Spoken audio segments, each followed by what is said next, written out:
ಆಗುವ ಕೆಲವು ಕಾರಣಗಳ ಬಗ್ಗೆ ತಿಳಿಯೋಣ.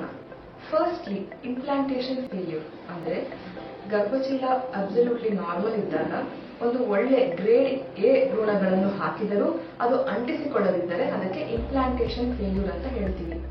ಸೆಕೆಂಡ್ಲಿ, ಗರ್ಭಚೀಲದ ಕಾರಣಗಳು ಅಂದ್ರೆ ಗರ್ಭಚೀಲದಲ್ಲಿ ಗಂಟಿದ್ರೆ, ಗುಳ್ಳೆಗಳು ಅಥವಾ ಪಾಲಿಪ್ಸ್ ಇದ್ದರೆ ಅಥವಾ ಹೊಲಸು ನೀರು ತುಂಬಿದ್ರೆ, ಎಂಡೋಮೆಟ್ರಿಯಲ್ ಕ್ಯಾವಿಟಿ ಫ್ಲೂಯಿಡ್ ಅಂತ ಹೇಳ್ತೀವಿ. ಇವೆಲ್ಲ ಇದ್ದರೆ ಗರ್ಭಚೀಲದ ಕಾರಣದಿಂದ ಪ್ರೆಗ್ನೆನ್ಸಿ ಆಗದೇ ಇರಬಹುದು. ನೆಕ್ಸ್ಟ್, ಭ್ರೂಣದ ಕಾರಣ. ಸಮ್ಟೈಮ್ಸ್ ತತ್ತಿಯ ಕ್ವಾಲಿಟಿ ಚೆನ್ನಾಗಿಲ್ಲದಿದ್ದರೆ, ಅಂದ್ರೆ ಹೆಚ್ಚು ವಯಸ್ಸಾಗಿರೋ ಹೆಣ್ಣು ಮಕ್ಕಳಿರ್ಬೋದು ಅಥವಾ ಹಾರ್ಮೋನ್ ಇಂಬ್ಯಾಲೆನ್ಸ್ ಇರುವಂತಹ ಹೆಣ್ಣು ಮಕ್ಕಳಿನ ತತ್ತಿಗಳನ್ನು ತಗೊಂಡಾಗ ತತ್ತಿಗಳ ಕ್ವಾಲಿಟಿ ಚೆನ್ನಾಗಿಲ್ಲದೆ ಹೋದ್ರೆ ಅದು ಒಳ್ಳೆ ಭ್ರೂಣ ಆಗಿರೋದಿಲ್ಲ. ಸೊ ಅದು ಅಂಟುಕೊಳ್ಳದಲ್ಲೇ ಪ್ರೆಗ್ನೆನ್ಸಿ ಕೊಡೋದಿಲ್ಲ.